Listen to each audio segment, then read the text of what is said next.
Est-ce que nous collaborons avec le Rwanda? Je confirme ici que nous collaborons. Mesdames et messieurs, bien le bonjour.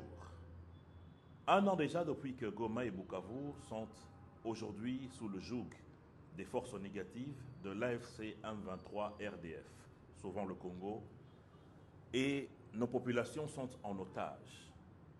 Vous avez suivi la sortie médiatique de Corneille Nangaa qui a confirmé ce que le père a dit, c'est-à-dire qu'il collabore avec le Rwanda.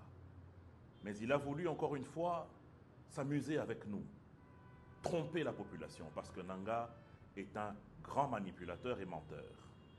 Il veut dire que la collaboration avec le Rwanda se limite à ce qu'on appelle les postes frontaliers. Dans sa vidéo, il explique que cette collaboration également touche la question des FDLR. Ce qui est totalement faux. Là où je suis d'accord avec lui, c'est que réellement, il y a une collaboration avec le Rwanda, mais la collaboration, elle est non seulement au niveau de la frontière, parce qu'il faut nécessairement que les frontières soient ouvertes pour faire passer les populations qu'il faut aller exécuter de l'autre côté. Rappelez-vous du rapport de Human Rights Watch qui a parlé de près de 1500 Congolais qui ont été déportés vers Kigali en fin 2025. Et même le président de la communauté Nyamulenge a expliqué qu'il y a de ceux de sa communauté qui ont été déportés dans les mêmes circonstances pour aller être exécutés au Rwanda. Au-delà de cela, l'ambassadeur des États-Unis qui siège au Conseil de sécurité a clairement dit qu'il était question d'une collaboration stratégique, structurelle, entre Kigali et le M23. Cette collaboration a été confirmée par les experts des Nations Unies qui ont dénombré près de 7000 militaires RDF sur le territoire congolais dans le théâtre des opérations.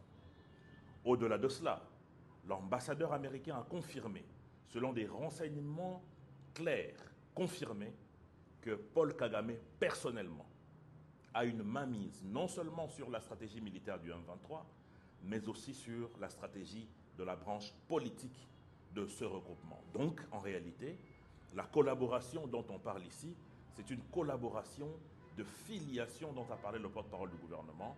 Le père, c'est le Rwanda, le fils, c'est l'AFC M23. Deuxièmement, Corneille Nangaa a osé parler de la paix dans des territoires que lui dit être des territoires libérés, ce qui est totalement faux.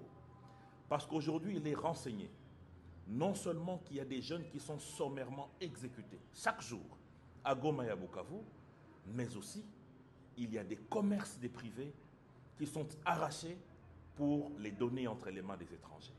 Nos populations sont en train de souffrir, non seulement de la présence rwandaise dans ces villes, mais aussi des tueries sommaires pour toute personne qui refuse de collaborer avec le M23, AFC et RDF.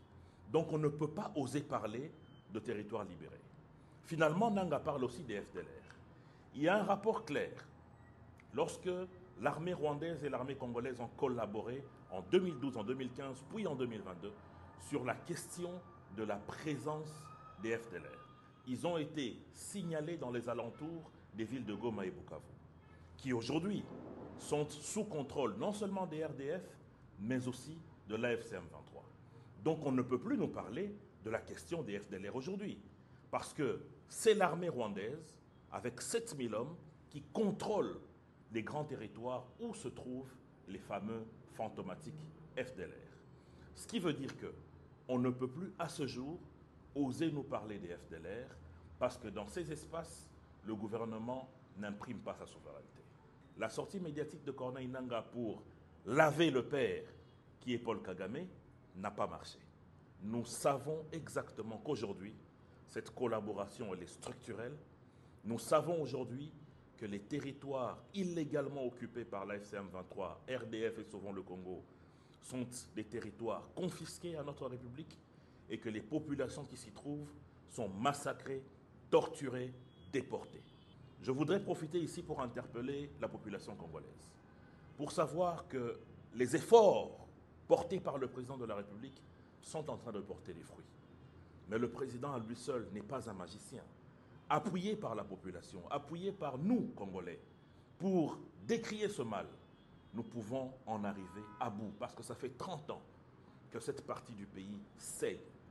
Et ça fait bientôt 30 ans que nous sommes en train de perdre des vies des Congolais qui auraient pu servir leur pays.